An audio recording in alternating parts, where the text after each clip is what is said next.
As already mentioned, 5-6 is the last section in this chapter. I don't believe that you have this particular triangle on your paper, but then you wouldn't be able to do what I'm going to do anyways on your paper, and so it's really not as helpful as you might think. It basically says it's the side angle side or hinge theorem. This kind of goes back to what we did when we talked about side-side angle. Remember that it doesn't necessarily guaranteed to work. It will work if you know you have a right angle. But side-side angle didn't work because you could make two different triangles out of it. So if you look at these two triangles, if I have 8 centimeters, 10 centimeters, and 40 degrees, there's no guarantee that those two triangles will be the same. Because you notice this red one is a little bit too long, correct? And what I want to do is try and have that just hit this other segment down here. And so what the hinge theorem says, if you know two sides are congruent, and here we have 10 centimeters, 8 and 8, right? So we know two sides are congruent. Then the included angle. Now remember, included angle means the one in between the sides, right? It's saying that angle right there is going to determine which of the opposite sides is bigger. And that actually makes sense. Now, hopefully you can see that I could take this segment and I'd have to move it out that way a little bit, and I could make a triangle, correct? Okay. Or what else could I do? And make a different triangle. Move it the other way. Now, does it hit at this end point over here? No, but that's okay. But is this still a triangle, and is that still 8 centimeters long? Okay. And so that's why you can't really do that on your paper. So that's not very helpful. So this is, again, 10 and 10, 8 and 8. So do we have two sides that are congruent? Yeah. And now we have this included angle here that's going to tell me, is that side over there bigger, or is that side over there bigger? Or vice versa. This side will tell me if that angle is bigger, and this side will tell me if that angle is bigger. But you need hinge theorem to be there. And hopefully you can see by the swinging of that red line, it's kind of like a door opening and shutting. That's where the hinge theorem comes in. It can swing back and forth. Okay? But you have to have the two sides, and then you have to look at the included angle. So let's take a look at a fairly straightforward one. I believe this is where your notes begin. Okay? You take a look. We have AC and we have DE. So basically we've got 9 and 9, right? So we're good so far. We've got 5 and 5. So do we have at least the two sides congruent here? We do. So do you think AC is greater or DE is greater? Well, technically right now, to be very truthful, you can't tell, because do we know anything about that included angle in either case? Watch out for the "it looks like it" defense. Okay? But now what if I give you more information and I tell you this angle over here, I actually tell you that angle is obtuse, and I tell you that angle is acute. Now can you tell me which of those segments is going to be longer? Yeah. I hope you can see that if this is the case with hinge theorem, AC is, if this is an obtuse angle, AC must be the bigger of the two. Okay. So any questions on that? If you see it in two separate triangles, can you figure out if hinge theorem applies? Because it doesn't always. And in fact, I took great care to make sure it hasn't happened yet in this chapter. Okay. All the examples that you've gone through, this has not happened. And you haven't had hinge theorem. Well, of course, it's going to get a little harder. What if you have multiple triangles? So which is bigger? We've got in red. Whoop, that was terrible, but you get the idea. DBF or ABF in green. Well, first you should see, do we have hinge theorem? 9's congruent to 9, right? That's one of my sides of my angle. I know they don't look congruent, just trust me on that. And we know that 6 is congruent to itself, right? So the reflexive property. And the angles I'm worried about that angle I'm worried about happens to be right in between them, doesn't it? It's the included angle, so this is perfect. So what you do then is to figure out which is bigger is you look at that side opposite. That's what hinge theorem tells you. You can actually just go ahead and look at that side opposite now. You don't have to do all that other stuff we tried to do in that other section. You can just go ahead and look. And then so which has to be bigger? In this case, it has to be the red one, right? So that one has to be bigger. Right? DBF, right? Any questions so far? Okay. I believe you have congruent marks there and there, correct? On your notes? Okay, that's going to prove important. So here it says refer to the figure below to relate how each pair of angles is related. So we're going to write some inequality. Here's what we're going to do. We're going to use a greater than, we're going to use less than, or maybe even equal to. Who knows? We'll find out. So this one would like me to relate ADC. So that one's this one right here. And maybe in blue, we'll do ADB. Two completely separate triangles, correct? That they're part of. So an easy way is to check for hinge theorem. Is there some hinge there that'll help me out? And we have 3 congruent to 3. And then this where green and blue go together is just reflexive property again, right? So that one's congruent to itself. So do we have hinge theorem where we need it? Yes, we do. Because I'm being asked about those 2 angles, and that's the included angle. It's perfect, right? Trust me, I'm not always going to do that for you. So you have to actually look. So what's across from this one? A 4. What's across from that one? A 5. So right now we know which one's bigger, correct? We know that the blue one is bigger, and so we have to write our inequality that states that. Because I asked you to kind of write something there. So if I know the blue one is bigger, which is this one over here, right, and this one went over there, what inequality or should I put in there? What's that actually called?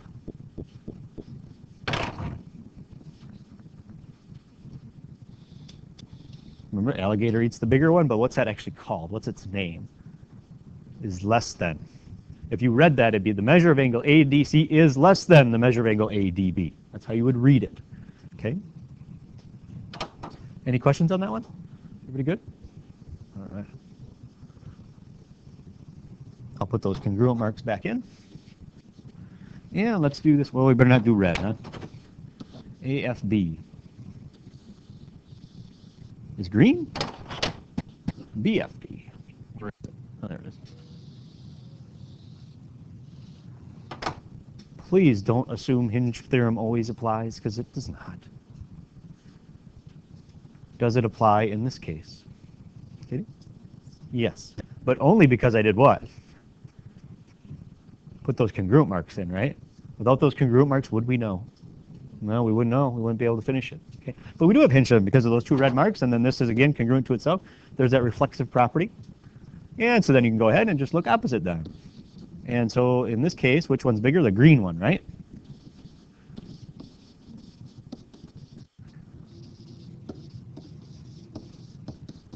And so what inequality would work this time? What would you call it? Is greater than, yep. Measure of angle AFB is greater than the measure of BFD. Any questions? All right, well, I'm going to pause the recording here for a little bit to give you a chance to do 1 through 4 on the other side.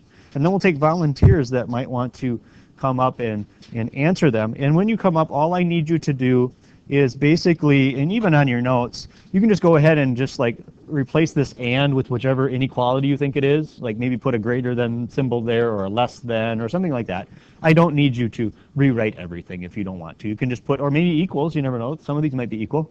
So go ahead, and again, I'll pause it for a second here and let you finish, and then we'll come back and do it.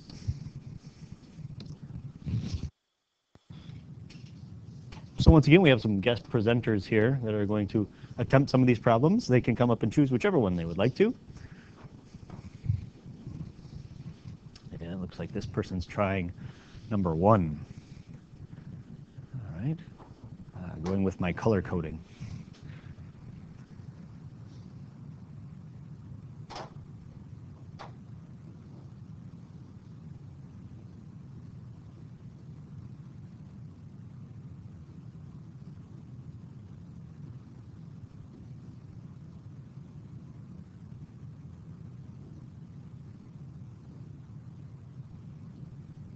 Showing that we've got the 4 and the 4.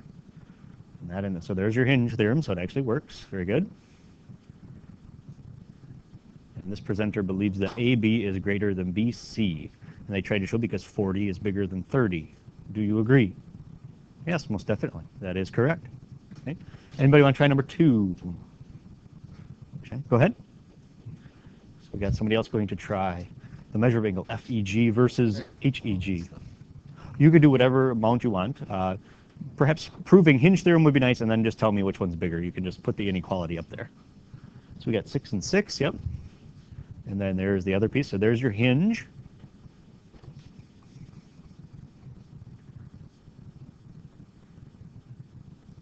And this person believes that the measure of angle FEG is less than HEG. Do you agree?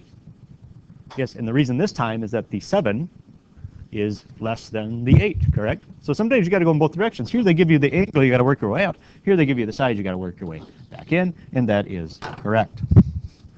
I'm going to take a wager that no one will volunteer for number 3.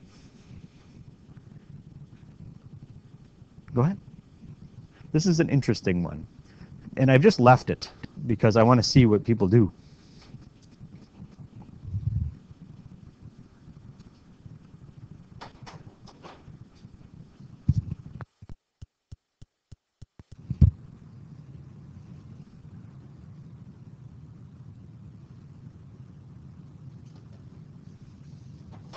Do you agree? I agree that was the intended problem. That was the problem the book intended you to do. Very true. Because that's where the hinge would actually happen, correct, if we did it this way?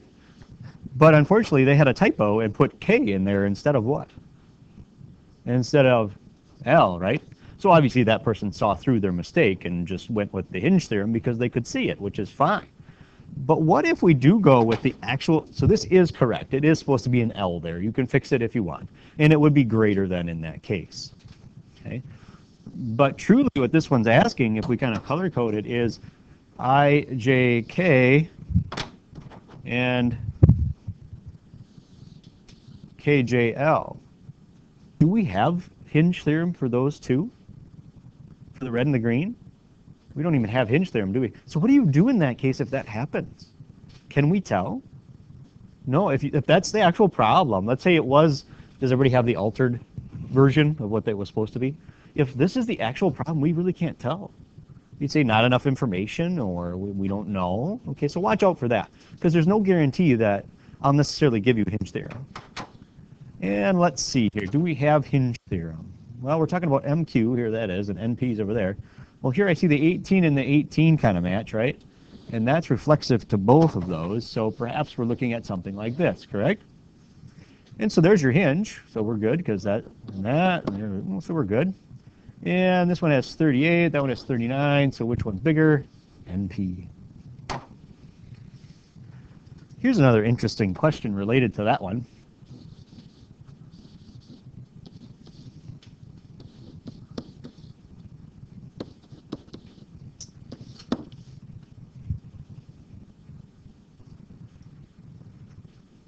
Let's see, is MN, what's that mean again? Parallel to QP. Yes. No, it's not. How can we tell?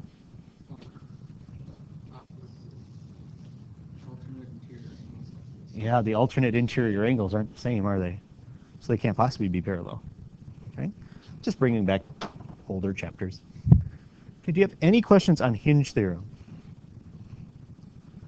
I think this textbook's fairly nice to you, and they give you hinge theorem almost all the time. And that's where you're lucky that I didn't write the book. That wouldn't have happened if it was me. If there are no questions.